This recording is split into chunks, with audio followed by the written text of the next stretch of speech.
Bismillahirrahmanirrahim. Alhamdulillahirabbil alamin wassalatu wassalam ala asyrafil anbiya'i wal mursalin wa ala alihi wa sahbihi ajma'in. Subhanaka la ilma lana illa ma 'allamtana innaka antal alimul hakim. Rabbi shrah li sadri wa yassir li amri wahlul 'uqdatam min lisani yafqahu qawli. Amma ba'd.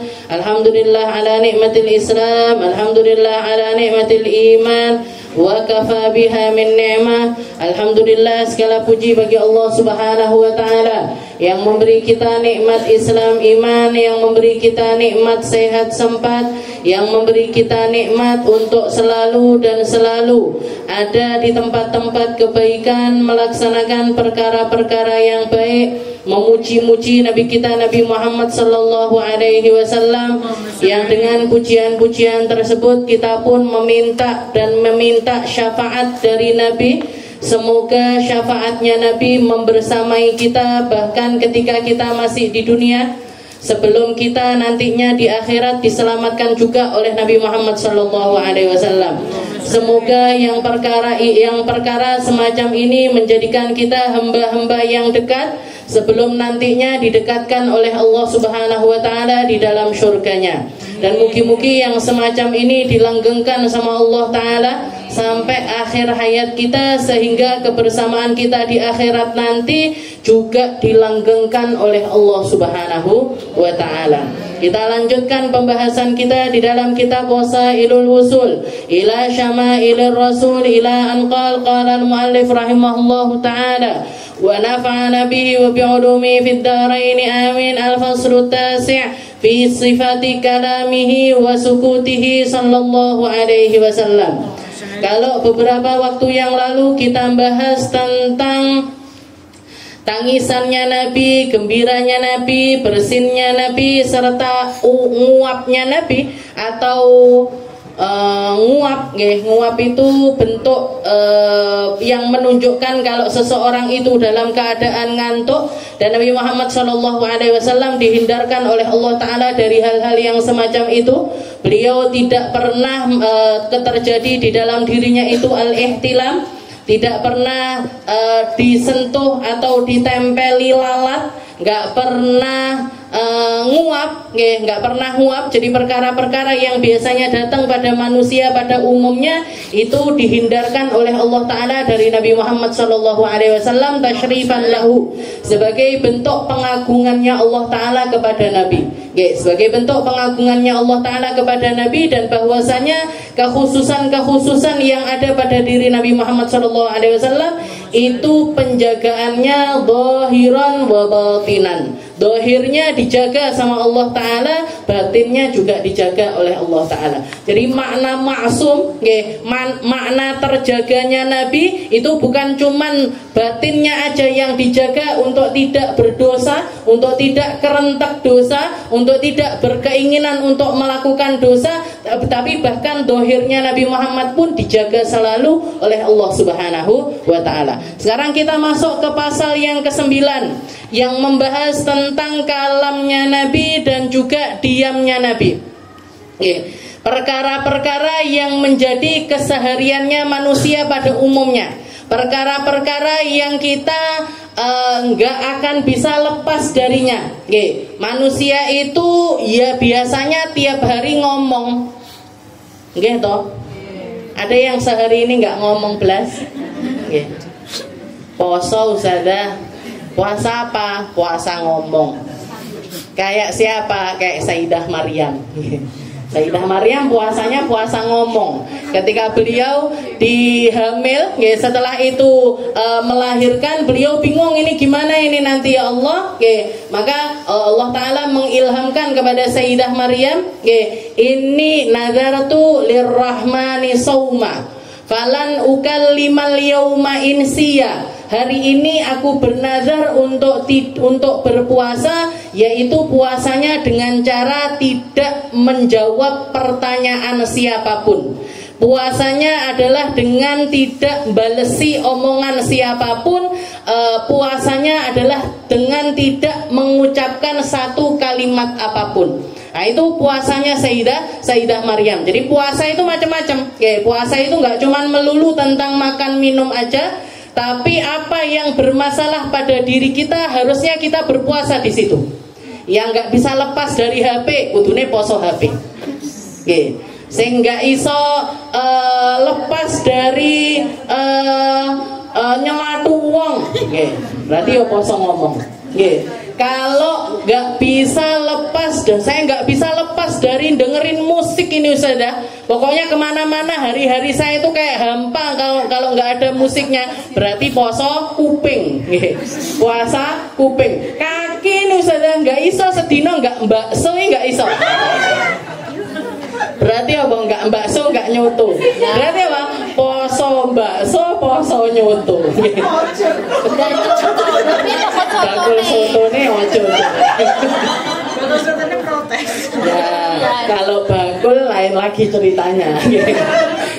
Jadi hidup kita ini sebenarnya kayak kita itu butuh puasa macam-macam. Bukan cuma tentang makan, bukan cuma tentang minum. Ya, syariat yang datang dari Allah Ta'ala memang secara syariatnya, secara syariatnya itu adalah puasa tentang makan dan juga minum. Karena biasanya orang kalau sudah bisa nahan makan dan minum akan dibantu untuk mengusahakan sesuatu yang lainnya. Tapi sebenarnya segala sesuatu, apalagi kalau kita dalam keadaan yang kepepet, dalam keadaan yang sulit, dalam keadaan yang seakan-akan hidup kita ini terhimpit luar biasa, seperti yang terjadi kepada Sayyidah Maryam, yang sampai beliau itu terucap kalimat wa kuntu nasyan mansiya, ya laitani, ya Allah seandainya saya ini nggak pernah dilahirkan sama sekali, ya Allah seandainya saya ini jadi makhluk yang terlupakan dan dilupakan oleh manusia.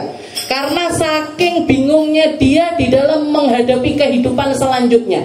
Ini saya belum punya suami, saya belum punya pasangan, orang tua saya orang baik-baik, ibu saya orang baik-baik, keluarga saya bahkan paman saya adalah seorang nabi, keluarganya orang-orang yang ngopeni Masjidil Aqsa, tapi tahu-tahu dikasih ujian sama Allah Ta'ala yang belum pernah diberikan kepada manusia manapun, belum pernah diberikan kepada perempuan manapun. La qablahu wa la ba'dahu. Sebelumnya nggak ada yang semacam itu, setelahnya pun nggak akan ada yang semacam Sayyidah Maryam. Jadi kalau ada orang mengatakan ujuk-ujuk meteng, terus habis itu dia aku koyok Sayyidah Maryam.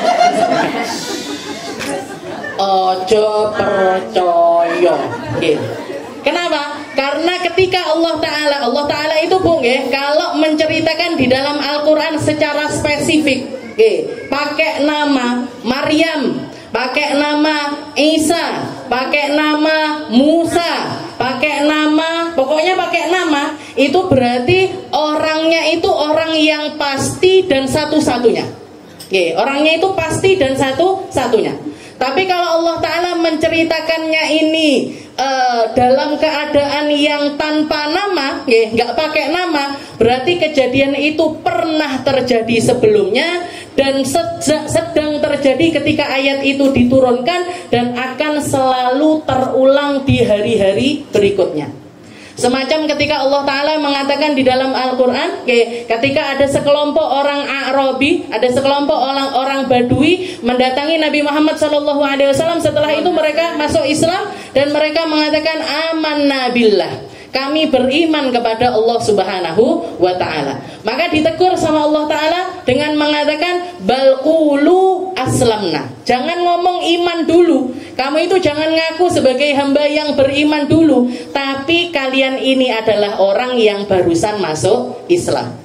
Walamma yadkhulul imanu fi qulubihim, nanti berlahan-lahan kalau kamu sudah sholat, kalau kamu puasa, kalau kamu taat sama Allah Ta'ala dengan berbagai macam ketaatan, iman itu akan merasuki kamu sedikit demi sedikit sampai kamu naik derajatnya menjadi hamba yang beriman kepada Allah Subhanahu wa Ta'ala. Maka itu sebelum datangnya Nabi Muhammad manusia itu semacam itu. Ketika kejadian itu juga orang rata-rata keadaan imannya itu semacam itu dan akan terus berulang sampai hari kiamat.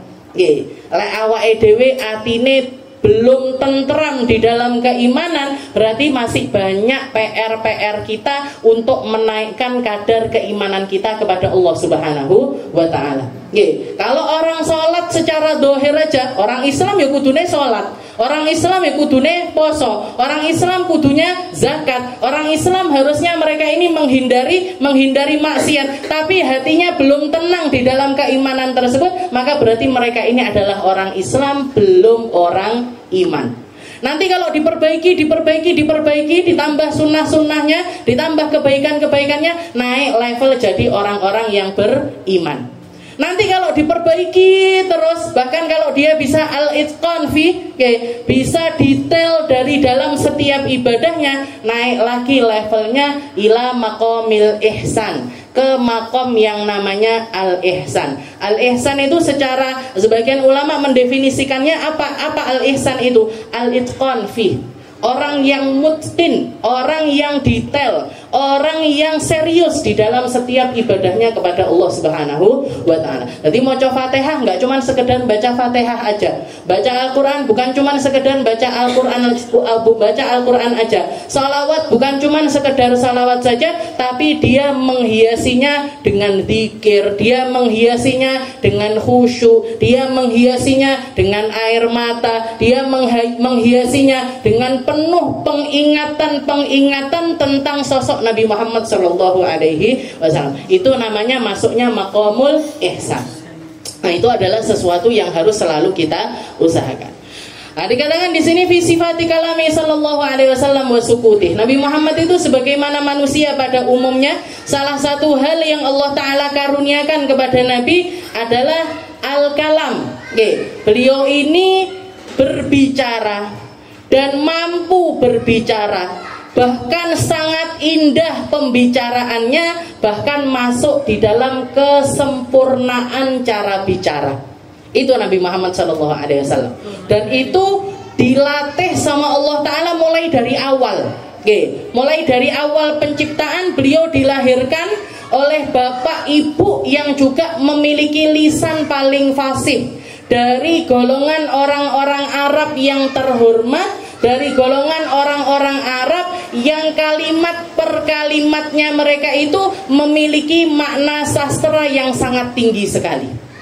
Dan begitu lahir Allah Ta'ala ngerancang skenario kehidupannya Nabi ini. Ada fatrah, ada masa-masa di mana beliau itu diambil oleh sosok Sayyidah Halimatus Sa'diyah untuk hidup di atas gunung, di tempat yang bersih, di tempat yang gak banyak polusi, di tempat yang gak banyak terjadi kalimat-kalimat yang tidak mengenakkan telinga, dibawa dan tinggal di tempat tersebut, sehingga semakin fasihlah lisannya Nabi Muhammad SAW. Jadi punya tingkat kefasihan, punya tingkat balaghah, punya tingkat sastra yang tinggi, dan kemampuan di dalam menyampaikan ucapan ini dengan cara yang sangat indah sekali. Karena apa? Karena di dalam proses tersebut Nabi Muhammad ini akan dijadikan seseorang yang setiap kalimat yang keluar dari diri beliau jadi hukum. Yang keluar dari lisan beliau semuanya menjadi hikmah, menjadi acuan, menjadi jadi semua pakar keilmuan bisa ngambil hikmah dari setiap kalimat-kalimatnya Rasulullah Sallallahu Alaihi Wasallam, atau yang kita kenal dengan nama salah satu mukjizat yang Allah Taala berikan kepada Nabi Muhammad, lahu min jawami'il kalim. Beliau itu punya jawami'ul kalim, punya kalimat-kalimat yang di dalamnya itu kalau mau dipreteli oleh semua pakar akan mengambil hikmah dari kalimat-kalimatnya Nabi. Ahli bahasa bisa ngambil ilmu bahasa, ahli fikih bisa ngambil ilmu fikih, ahli tasawuf bisa ngambil ilmu tasawuf, ahli sejarah bisa ngambil sejarah dari kalimat-kalimatnya Nabi Muhammad. Dan ditambah lagi, mukjizat terbesarnya Nabi adalah Al-Quran. Mukjizat terbesarnya Nabi adalah Al-Quran. Dan di zaman itu Al-Quran itu bukan dibaca, penyampaiannya atau manusia itu mengambilnya bukan lewat membaca, tapi lewat mendengar. Mendengar menirukan, mendengar menirukan, mendengar menirukan. Bahkan Nabi Muhammad SAW sendiri adalah seseorang yang gak bisa nulis dan gak akan bisa nulis. Orang yang nggak bisa nulis dan nggak akan bisa nulis. Kenapa? Karena ini untuk orang lain adalah sebuah kekurangan, tapi untuk Nabi Muhammad SAW adalah kelebihan. Karena kalau orang mau mikir lagi, mana bisa manusia ngarang Al-Quran yang begitu sempurnanya, padahal selama hidupnya nggak bisa baca, nggak bisa nulis. Jadi Al-Quran itu murni turun dari Allah Ta'ala lewat malaikat Jibril, disampaikan kepada Nabi Muhammad SAW lewat pendengarannya Nabi, ditirukan secara persis oleh Nabi, dan setelah itu ditalkinkan kepada para sahabat-sahabatnya Rasulullah SAW. Jadi pakai kalimat, pakai lisan. Jadi penyampaiannya Al-Quran itu pakainya lisan. Dan memang sampai zaman sekarang ini, orang kalau mau ngambil Al-Quran, orang kalau ngafalin Al-Quran, orang kalau ngambil porsi dari belajar Al-Quran, nggak bisa enggak kecuali lewat talaktian. Mas yo iso ngaji, walaupun ngerti hukum-hukumnya tajwid, meskipun dia itu paham betul bagaimana hukum-hukum di dalamnya, tapi kalau mau ngafalin Al-Quran nggak bisa enggak kecuali talaktian. Ngambil dari guru, yang guru ini punya guru, gurunya lagi punya guru, terus sampai Nabi Muhammad SAW. Jadi nggak iso otodidak, itu nggak bisa. Aku ngaji Al-Quran belajar dewe neng omah, nggak iso bu. Nggak bisa, harus ada gurunya. Kalau nggak ada gurunya, lebih rentan banyak salahnya ketimbang benernya. Lebih rawan dapat salahnya daripada benernya. Jadi dikatakan di sini fi sifati kalamihi sallallahu alaihi wasallam basukuti, di dalam kalimat-kalimatnya Nabi atau cara bicaranya Nabi dan juga diamnya Nabi. An Aisyah radhiyallahu taala anha qalat. Salah satu hadis yang pertama, dan ini sebagian besar hadisnya juga datang dari Sayyidah Aisyah, seorang perempuan yang paling kenal sama Nabi, seorang perempuan yang paling memahami Nabi, yang paling tahu apa yang jadi kesukaannya Nabi dan apa yang tidak disukai sama Rasulullah SAW. Itu manusia. Dari sekian banyak orang, itu yang paling paham adalah Sayyidah Aisyah, di luar lingkup anaknya sendiri, yaitu Sayyidah Fatimah Zahra. Kalau ngomongin antara Sayyidah Fatimah dengan Sayyidah Aisyah nggak bisa dibandingkan, karena kalau Sayyidah Fatimah memang putrinya Nabi. Tapi kalau Sayyidah Aisyah ini kan rekenane kenal sama Nabi di waktu yang istilahnya di waktu yang lanjut. Rasulullah sudah usia lanjut ketika ketemu sama Sayyidah Aisyah. Tapi karena kecerdasannya beliau dan karena hirisnya beliau di dalam ilmu, karena tamaknya beliau di dalam mencari ilmu, beliau sampai menjadi orang yang paling paham aten-atenane Nabi, gampangnya. Oh, Rasulullah kalau raut wajahnya begini berarti beliau begini. Oh, Rasulullah kalau lagi seperti ini maunya begini. Nah, itu yang paling paham adalah Sayyidah Aisyah. Makanya salah satu julukannya beliau Hibbun Nabi. Orang yang paling dicintai oleh Rasulullah SAW. Ketika ada satu orang nanya, ya Rasul, man ahabbun nasi ilaik? Ya Rasul, siapa orang yang paling engkau cintai? Maka Rasulullah mengatakan Aisyah. Sayyidah Aisyah. Ketika ditanya lagi, wa minar rijal, kalau dari kalangan laki-laki siapa ya Rasul? Katanya Rasul, abuha, abahnya Aisyah. Jadi Sayyidah Aisyah dari golongan perempuan yang paling dicintai sama Nabi, dan dari golongan laki-laki adalah abahnya Sayyidah Aisyah, yaitu Sayyidina Abu Bakar. Walaupun kalau jenengan belajar sejarah, sering terjadi konflik antara Sayyidah Aisyah dengan istri-istri Nabi yang lain. Jadi ini yang paling banyak memicu konflik itu ya Sayyidah Aisyah.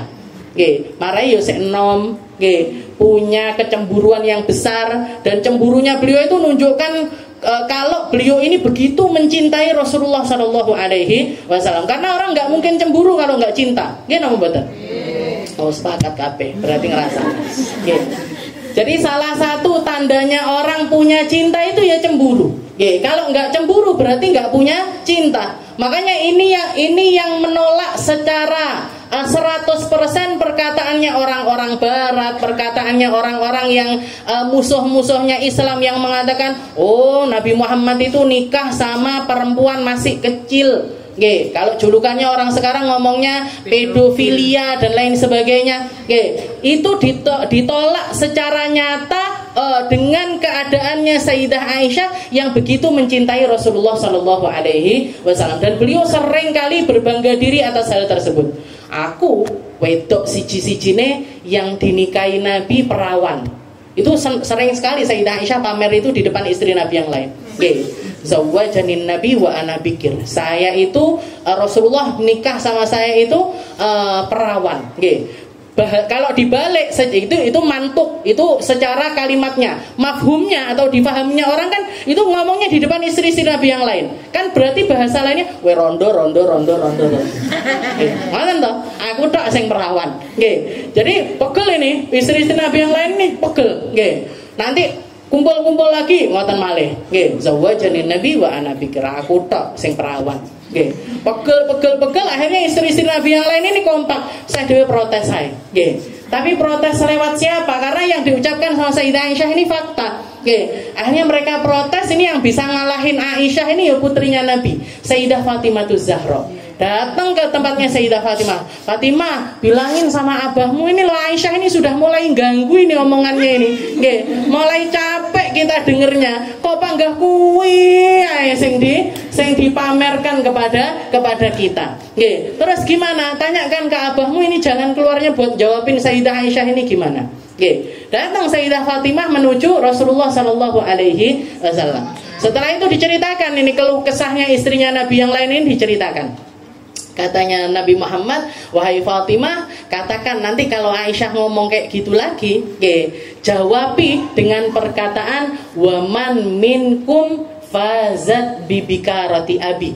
Tapi kiranya siapa di antara kalian yang mendapatkan perawane bapakku? Apa perawan? Kalau laki nggak perawan ya. Jokone bapakku ini siapa yang kira-kira dapat?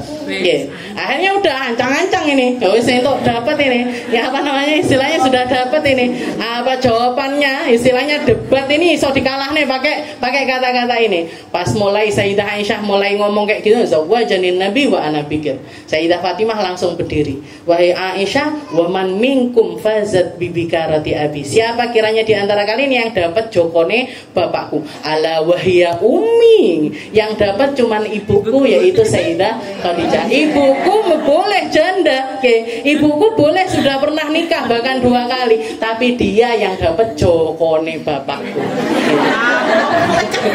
Langsung menang sama, mulai hari itu nggak pernah bahas tentang itu lagi.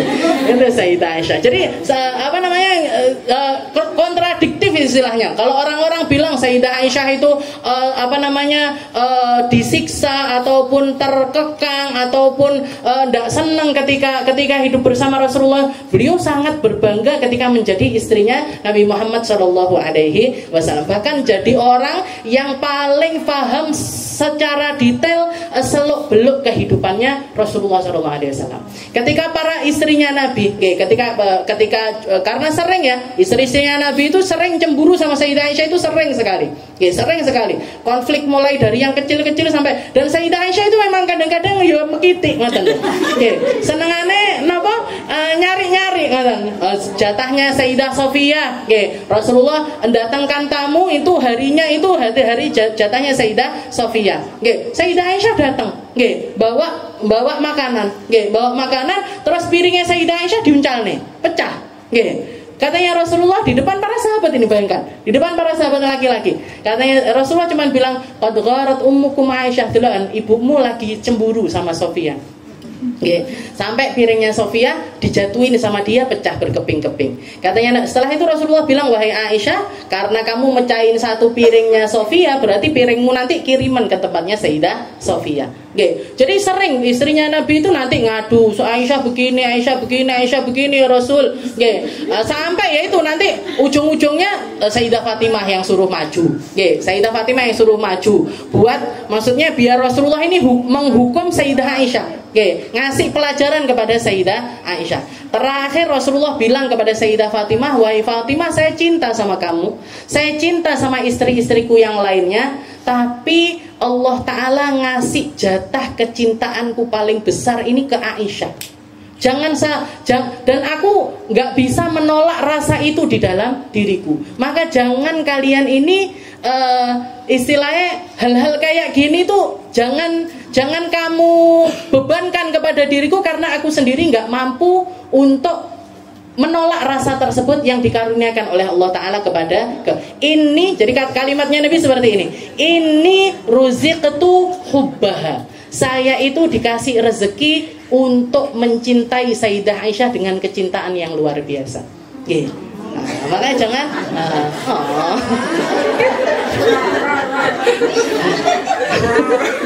angel lagi.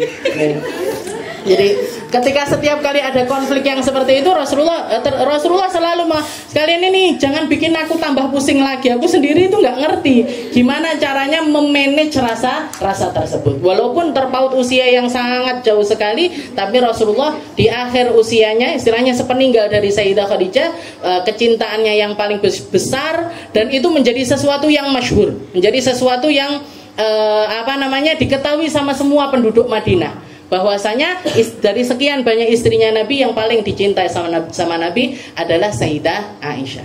Jadi dikatakan Sayyidah Aisyah mengatakan, Ana Aisyah radhiyallahu ta'ala anha qalat, Sayyidah Aisyah mengatakan, maka Rasulullah sallallahu alaihi wasallam yarsudu kasardikum hadza.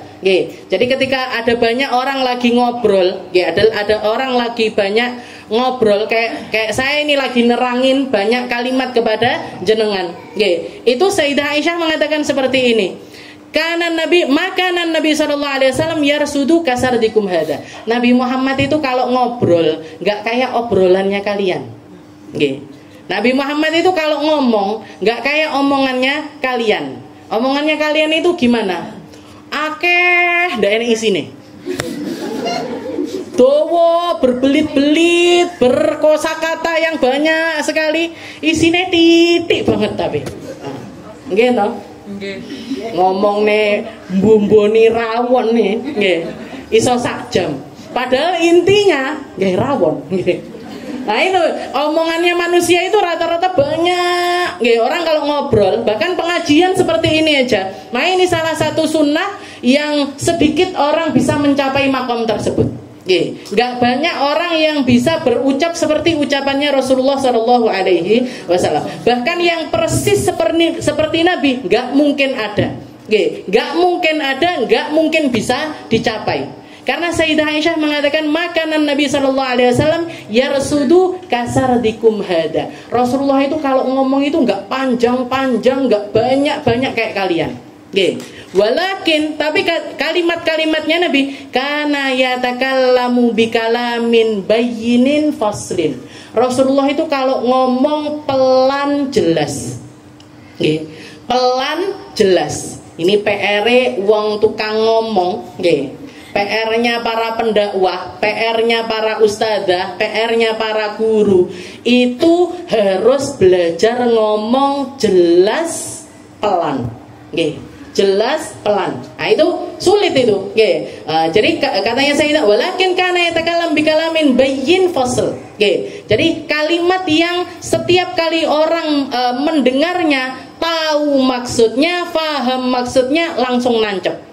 Yahfad man jalasa ilaih. Bahkan orang yang pertama kali mendengarnya bisa langsung menghafal dari kalimat-kalimatnya Nabi Muhammad Sallallahu Alaihi Wasallam. Seperti yang diceritakan sama Abdullah bin Salam. Abdullah bin Salam itu salah satu pendeta Yahudi. Hidupnya itu sehari-hari. Jadi 24 hidupnya itu sepertiga waktunya dipakai untuk mempelajari Taurat. Sepertiga hidupnya dipakai untuk khidmah kepada umat. Dipakai untuk ngopeni kanisahnya, ngopeni gerejanya. Jadi ngopeni gereja sepertiga hidupnya dipakai untuk mempelajari Taurat, dan sepertiga hidupnya dipakai untuk membersihkan tempat tersebut. Itu kehidupannya Abdullah bin Salam. Dan diantara karena beliau banyak membuka Taurat, akhirnya kenal bahwasanya ini adalah waktu-waktu yang mendekati masa terutusnya Nabi yang terakhir. Maka beliau setiap hari minta sama Allah Ta'ala, minta doa. Salah satu doanya, ya Allah pertemukan aku, izinkan aku untuk berkhidmah, hidup membersamai Nabi akhir zaman. dikabul sama Allah Ta'ala. Sampai masa di mana Nabi Muhammad itu pindah ke negeri Madinah.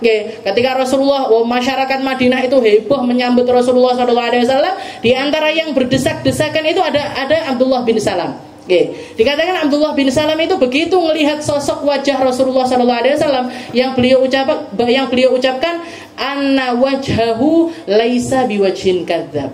Nabi Muhammad ini punya paras postur wajah yang bukan wajahnya pembohong. Maksudnya apa? Wong tukang ngapusi nggak mungkin perejengane ngeten iki. Orang kayak gini nih nggak mungkin tukang bohong, itu nggak mungkin. Orang semacam ini nggak mungkin bicara omong kosong, itu nggak mungkin. Setelah itu apa? Yang langsung masuk ke telinganya Abdullah bin Salam, Rasulullah itu mengucapkan ayyuhan nas afshus salam wa at'imut ta'am wa sallu bil laili wan nasu niyam tadkhulul jannah bisalam. Makanya hadis ini indah sekali. Bahkan dari mulai perawinya sudah indah sekali. An Abdullah bin Salam, diriwayatkan oleh Abdullah bin Salam. Abdullah anaknya Salam. Kalimatnya Nabi apa? Afshus salam, katanya Rasul, tebarkanlah salam. Jadilah kalian itu orang-orang yang menebarkan salam. Wa at'imut ta'am, kasih makan orang. Salah satu sedekah yang terbaik itu ngenyangin orang, ngasih makan orang kelaparan, ngasih minum orang yang kehausan. Itu salah satu sedekah yang paling besar pahalanya. Wa ta'imut ta'am wa sallu bil laili wan nasu niyam. Salatlah di malam hari ketika orang-orang itu dalam keadaan tidur. Tadkhulul jannah bisalam. Kalian akan masuk surga dengan penuh kedamaian, dengan penuh keselamatan. Jadi bahkan ketika dituliskan itu jadi kalimat yang indah, dirawikan dengan orang yang pas buri-burine. An Abdullah bin Salam, afshus salam wa at'imut ta'am wa sallu bil laili wan nasu niyam. Mim semuanya tadkhulul jannah bisalam. Nah, ini kalau bukan mukjizat nggak bisa. Kalau bukan datang dari Allah Ta'ala nggak bisa. Siapa yang bisa bikin skenario kalimat, walaupun istilahnya momennya itu kan berarti pendek sekali, mungkin cuma semenit 2 menit aja momen yang diingat sama Abdullah bin Salam, tapi jadi ilmu yang akan membersamai manusia sampai akhir zaman. Jadi kalimat yang dimiliki Nabi itu kalimat yang semacam itu. Lahu jawami'ul kalim. Punya kalimat-kalimat yang pendek-pendek, gampang dihafal. Orang yang mendengarkan di sebelah-sebelahnya Nabi itu mau ngafalin kalimat-kalimatnya Nabi itu gampang sekali. An Aisyah radhiyallahu ta'ala anha, walakin kana yatakallam bikalamin bayyin fasal. Jadi kalimatnya itu satu-satu penuh dengan kejelasan. Wa yahfaduhu man jalasa ilai. Orang yang ada di sebelah-sebelahnya gampang untuk menghafalkan kalimat-kalimatnya Nabi. Wa kana fi kalami sallallahu alaihi wasallam tartil. Dan kalimat-kalimatnya Nabi meskipun bukan bacaan Al-Qur'an, kalau di dalam Al-Qur'an lebih-lebih lagi tingkatannya, tapi di luar Al-Qur'an pun kalimat-kalimatnya Nabi ini ada tartilnya. Apa itu tartil? Para ulama mengatakan tartil itu adalah fi sautihi nagmatun muhabbabah. Di dalam kalimat-kalimatnya Nabi itu ada nada-nada yang bikin orang itu betah dengerin. Kenapa? Pertama, datang dari suaranya beliau yang sangat indah. Karena salah satu hal, modalnya para nabi, modalnya para rasul yang pasti Allah Ta'ala berikan kepada para nabi, para rasul itu mesti dikei ganteng-ganteng, dikasih juga suara yang indah. Katanya Nabi Muhammad SAW, ma min nabiyin illa hasanul wajah illa hasanus saut. Tidak ada satu nabi pun kecuali wajahnya indah, suaranya indah. Wa kana nabiyuhum wa kana nabiyukum ahsanuhum wajhan wa sautan. Dan nabinya kalian adalah yang paling indah wajahnya, yang paling indah suaranya. Jadi Rasulullah itu ngomong aja bikin orang betah. Dan orang punya suara indah itu anugerah. Ndak iso wae dhewe meri karo wong sing suarane apik, ndak iso. Nggak bisa. Bahkan di dalam ilmu fikih pun, kalau misalkan nyari tukang adzan, tukang iqomah, imamnya sholat, itu yang diajukan pertama kali adalah mereka-mereka yang suaranya indah. Suaranya indah, bacaannya bagus. Bacaannya bagus, bacaannya benar. Meskipun misalkan mereka ini minta bayaran. Jadi misalkan ada 2 orang tukang adzan. Satu ngajukan diri untuk saya mau jadi tukang adzan di masjid ini. Suaranya bagus, suaranya indah, tapi njaluk bayaran. Aku ben adzan 1.000 misalkan. Peng 500.000 sedina. Mayan, ndak mayan neh. Masya Allah ya Allah itu. Yang satunya lagi, wes to aku ikhlas, ndak usah dibayar ritek, tapi suaranya gembredak. Suaranya mana ini yang dipilih? Mana ini yang dipilih? Yang minta bayaran apa yang nggak minta bayaran? Yang minta bayaran. Selama masjid itu mampu untuk bayar aja. Jalukmu piro le? Adzan sekali 100.000. 2 kali, 3 kali, kasih aja. Walaupun mereka minta bayaran, tapi kasih aja. Itu lebih afdol. Istilahnya itu dianjurkan untuk diterima ketimbang kita ngambil yang enggak istilahnya pakai kalimat ikhlasan seperti itu. Kenapa kok seperti itu? Karena orang yang punya suara indah itu biasanya dibersamai dengan gampangnya penerimaan ke telinganya orang. Orang kalau dengerin suaranya yang bagus, makanya grup Hadrohi dipilih vokalisnya, nggak sopo ya jadi vokalis, Kenapa? Karena kalau siapa aja nggak iso enak lagunya, dicari yang paling bagus suaranya, yang paling ngerti nada, lemek modal.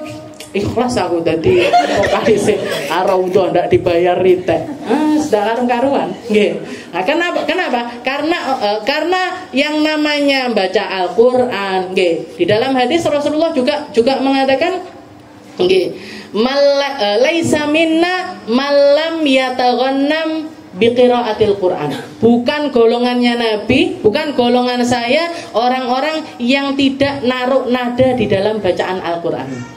Jadi ngasih nada di dalam bacaan Al-Quran itu termasuk sesuatu yang diperintahkan oleh Rasulullah SAW. Pokoknya bisa ngeklopkan antara nada tersebut sama kapasitas diri kita. Lek napasnya endek-endek, ojo jiko sing nada dhuwur-dhuwur, itu jadinya melengking nggak malah HP malah elek. Tapi kalau yang memang panjang nafasnya panjang, kuat sampai nada tinggi dan lain sebagainya, silahkan perindah Al-Quran bi aswatikum. Jadi zayyinul Quran bi aswatikum katanya Nabi. Kasih perhiasannya Al-Quran ini lewat suara-suara kalian. Yang punya suara indah, pakai suara kalian untuk memperbanyak baca Al-Quran dan memperindah bacaan Al-Quran. Sehingga indah Ustazah suaranya. Ya sudah, tahu diri aja. Ngaji di awake dhewe ndak usah neng forum. Melok lomba suaranya gembretek. Itu bukannya kok menang. Ngisi-ngisi nih. Saya melok lomba tartil Quran ngisi-ngisi nih malah, bukannya malah dapat piala. Jadi suara itu termasuk sesuatu yang Allah Taala anugerahkan kepada Nabi Muhammad SAW. Jadi Nabi Muhammad itu dikasih fasih, dikasih suara yang indah, dikasih suara yang kuat. Di satu sisi juga punya suara yang empuk ketika orang mendengarnya. Itu semuanya, pokoknya semua alasan suara itu didengar itu dikumpulkan sama Allah Ta'ala di dalam suaranya Nabi Muhammad SAW. Dan orang-orang, salah satu iming-imingnya Allah Ta'ala, orang-orang yang masuk surga nantinya, mereka akan mendengarkan bacaan Al-Qurannya Nabi Muhammad SAW, yaitu surat Toha. Kita akan mendengarkan surat Toha dibaca oleh Sang Toha. Kepada orang yang diturunkan surat Toha tersebut, yaitu Nabi Muhammad SAW. Walakin kana yatakallam bi kalamin bayyin fasayafadu man jalasa ilaih. Jadi fi kalamihi tartil. Di dalam kalimat-kalimatnya Nabi itu ada tartilnya.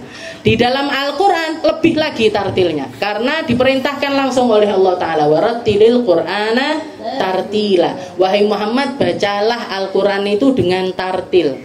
Tartil itu apa sebenarnya? Tartil itu ngasih haknya huruf-huruf Al-Qur'an itu. Di setiap huruf-huruf Al-Qur'an itu punya hak. Dan ketika kita membacanya, kita memberikan hak dari setiap huruf tersebut. Haknya fathah dikasihkan, haknya sukun dikasihkan, haknya kasroh dikasihkan, haknya panjang, mana yang panjangnya 2 harokat, mana yang panjangnya 4 harokat, mana yang panjangnya 1 ketukan dan lain sebagainya, itu dikasihkan satu-satu. Dikasihkan satu-satu. Itu namanya minimalnya tartil.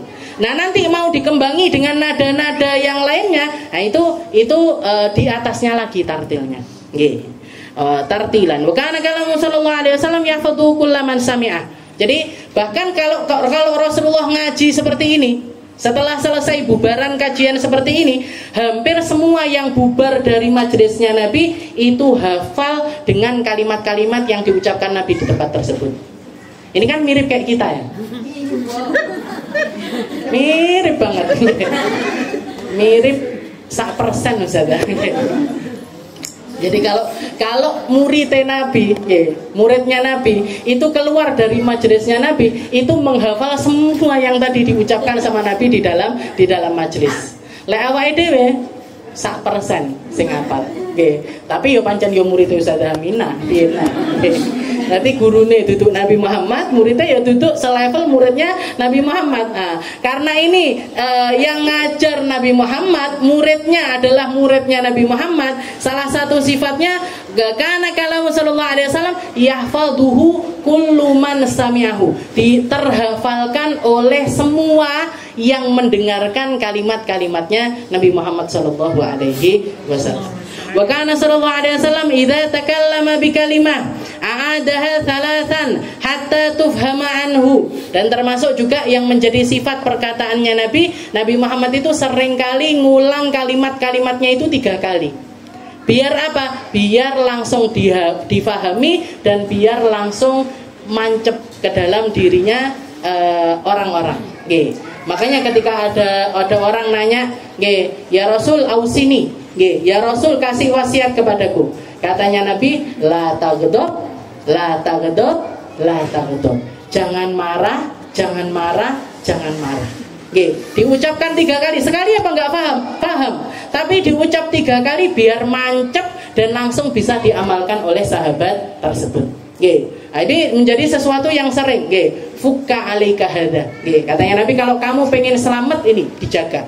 Dijaga mulutnya, dijaga mulutnya, dijaga mulutnya. Sambil beliau di salah satu riwayat sambil megang lisannya, lidahnya ini dipegang kuffa alaika hadza. Kuffa alaika hadza, kuffa alaika hadza. Dipegang lisannya sama Nabi. Biar orang ini paham, ini lisan ini harus dijaga. Bukan cuma sekali tapi 3 kali. Jadi belajar ngomong, belajar diem itu harusnya sama seperti kita belajar ngomong. Kalau kita belajar ngomong kata per kata, harusnya belajar diem itu juga kata per kata. Dihitung lah perlu. Hari ini ngomong berapa? Besok dikilongi 10%. Besoknya lagi 10% lagi. Besoknya lagi 10% lagi. Dikelongi ngomongnya.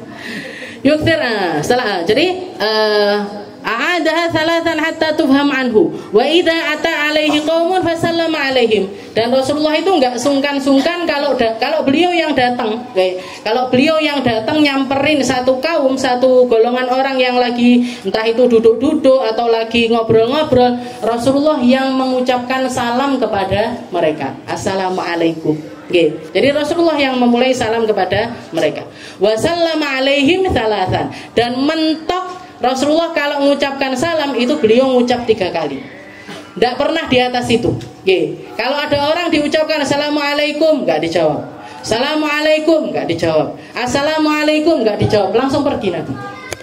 Nggak mau nambahi 3 kali. Nggak mau nambahi sampai 4 kali. Karena batasnya orang untuk dihargai ketika dia mengucapkan salam itu 3 kali. Oke, kalau ada orang diucapkan salam dan kita tahu persis dia mendengarkan salamnya kita sampai 3 kali kok nggak dijawab, berarti memang dia nggak pengen jawab salamnya kita. Timbangannya deh itu, so kita pergi aja. Oke, jadi kalau ngetok rumahnya orang itu, assalamualaikum, nggak dijawab. Assalamualaikum, nggak dijawab. Assalamualaikum, nggak dijawab. Mulai hai bu. Ojo malah ndelosor di situ, apalagi bikin kemah di depan rumah itu. Mulai hai, berarti apa? Berarti Anda tidak diterima di rumah tersebut. Kalau orangnya ada, kalau orangnya nggak ada, memang nggak ada orang, gitu. Tapi kalau orangnya ada, berarti kita nggak diinginkan kehadiran kita di rumah tersebut. Maka istilahnya sudah cukup salamnya kita ke mereka 3 kali itu sudah cukup, dan kita mendingan pergi saja. Seperti kisah di mana Rasulullah itu ketemu sama anak kecil di tengah pasar. Jadi ada anak kecil perempuan, budak perempuan masih kecil dia, nangis di tengah pasar itu nangis. Ditanya sama Nabi, kamu kenapa? Iya, saya disuruh majikan saya untuk belanja di pasar. Belanja apa? Belanja ini, belanja ini, belanja ini, belanja ini ya Rasul. Tapi duitnya hilang, jatuh nggak tahu di mana. Akhirnya sama Rasulullah dikasih duit. Berapa? Kamu dikasih berapa sama tuanmu? Misalkan dikasih 100 dirham. Ini tak ganteni wis belanja. Dikasih. Jadi uang yang pertamanya Rasulullah mau belanja itu dikasihkan ke anak perempuan tersebut. Senang dia, diambil. Setelah diambil, Rasulullah keliling-keliling di pasar, ketemu lagi anak itu masih nangis. Loh, kamu kenapa? Tapi yang pertama nggak bawa belanjaan, yang kedua sudah bawa belanjaan. Kamu kok masih nangis? Sudah tak kasih uang, sudah belanja-belanja kok masih nangis?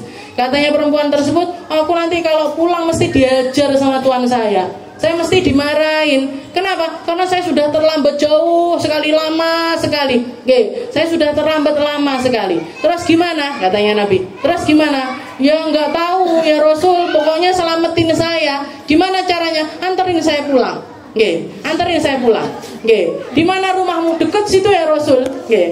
Dekatnya orang desa tapi. Lek wong kutha deket itu 10 menit 15 menit.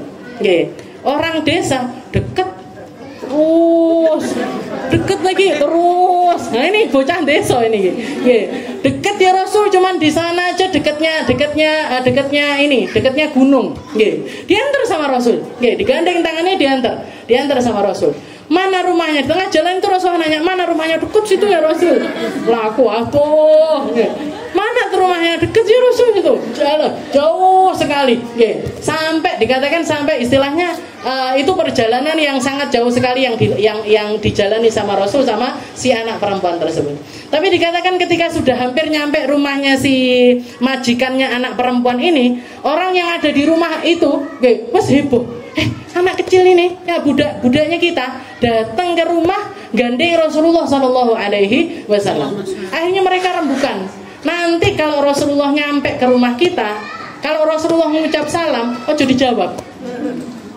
Sampai 2 kali, jangan dijawab lagi. Sampai 3 kali baru kita jawab. Akhirnya benar, Rasulullah mengucap salam, assalamualaikum, menang kabeh. Assalamualaikum, menang kabeh. Baru yang assalamualaikum, waalaikumsalam warahmatullahi wabarakatuh, dibuka pintunya, disambut, seneng banget orang rumah itu tadi, seneng banget. Setelah itu Rasulullah masuk ke rumahnya, nanya, kalian ini kenapa kok sampai nunggu salam saya yang ketiga itu tadi, kenapa? Katanya orang-orang yang ada di rumah tersebut, ya Rasul, kai a'ammad du'a fi buyutina, biar rumah kita itu kesawapan dongone panjenengan. Biar salamnya jenengan ini ngerasuk ke seluruh penjuru rumah kita, sehingga rahmatnya Allah Ta'ala turun, berkah dari Allah Ta'ala turun, kedamaian dari Allah Ta'ala juga akan turun di rumah kita. Kita memang sengaja nunggu sampai jenengan salam 3 kali ya Rasul. Setelah itu si orang rumah ini nanya, ya Rasul kenapa? Jenengan ini kok sampai jauh-jauh dari Madinah ke sini nih, kenapa ya Rasul? Ini, asfa'li, saya nyelamatin anak kecil ini tadi, budak perempuannya kalian ini tadi.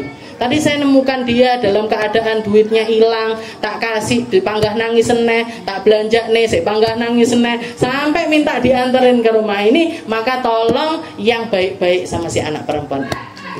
Maka orang-orang rumah tersebut mengatakan, innaha hurrah li ajlillah ya Rasul. Sekarang juga saya merdekakan dia ya Rasul, karena dia telah membawa, bukan Rasulnya dibawa, doanya Nabi dibawa, istilahnya sampai mengunjungi rumahnya sahabat tersebut, itu membawa kegembiraan yang luar. Akhirnya langsung dimerdekakan si perempuan tersebut. Nah, ini dari syariat semacam ini.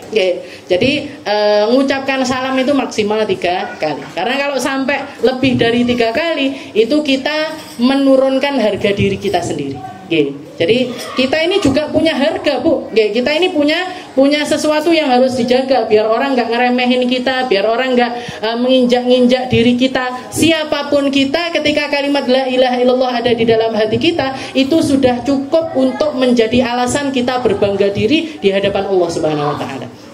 Gak perlu punya rumah bagus, gak perlu punya nunggu harta banyak, kudu ketuku tas sing apik, kudu ketuku mobil sing apik, enggak. Tapi kita punya la ilaha illallah, itu adalah harga yang luar biasa mahal yang Allah Ta'ala letakkan di dalam diri kita. Maka ketika ada orang lain menginjak-injak kita atau tidak menghargai diri kita, maka kita pantas menarik diri dari golongan tersebut. Kita pantas untuk menjauh dari orang-orang yang semacam itu, yang nggak menghargai kita, yang mengusir kita, nggak mau memasukkan kita ke dalam rumah mereka. Maka nggak perlu kita nonyol masuk rumahnya mereka. Kamu nggak mau saya masuki, silahkan. Istilahnya itu bukan sesuatu. Saya sendiri nggak butuh untuk masuk rumah Anda. Jadi itu aturan yang diajarkan sama Rasulullah SAW. Jadi wasallam alaihi thalathan. Jadi mengucapkan salam itu maksimal adalah 3 kali.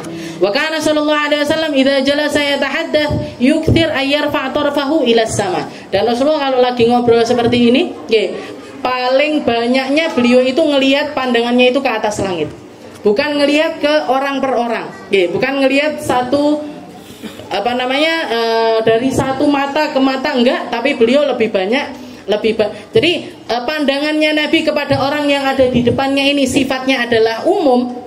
Beliau nggak memprioritaskan satu kelompok dari kelompok yang lain. Yang tua-tua yang diperhatikan, yang muda-muda yang nggak diperhatikan, atau yang kaya-kaya yang diperhatikan, yang miskin-miskin nggak diperhatikan. Enggak. Rasulullah lebih sering kalau di majelis umum seperti ini, pandangannya beliau ke atas langit, bukan ke arah para audiens atau para peserta. Yuktir ayyar fa'tarfahu ila sama. Wa kana sallallahu alaihi wasallam yuhadditsu haditsan law addal ad la ahsa. Dan kalimat-kalimatnya Nabi itu, kalau orang mau ngitung kata per kata mesti bisa. Ngitung kata per kata dari kalimatnya Nabi. Bahkan para sahabat Nabi itu ada di antara mereka yang khusus bagian nulis omongannya Nabi. Bagian katibu Rasulillah. Katibnya Rasul, bagian nulis kalimat-kalimatnya Nabi. Dan mereka bisa ngikuti, Rasulullah ngomong ditulis, Rasulullah bicara ditulis, Rasulullah bicara ditulis. Nah, itu menunjukkan kalau beliau itu ngomongnya itu satu-satu, pelan-pelan, sehingga gampang untuk diikuti. Law addal adla ahsa, bahkan sallallahu alaihi wasallam tawilas samad. Dan Rasulullah itu banyak diemnya. Wallahu a'lam bishawab. Insyaallah kita lanjutkan di pertemuan yang selanjutnya.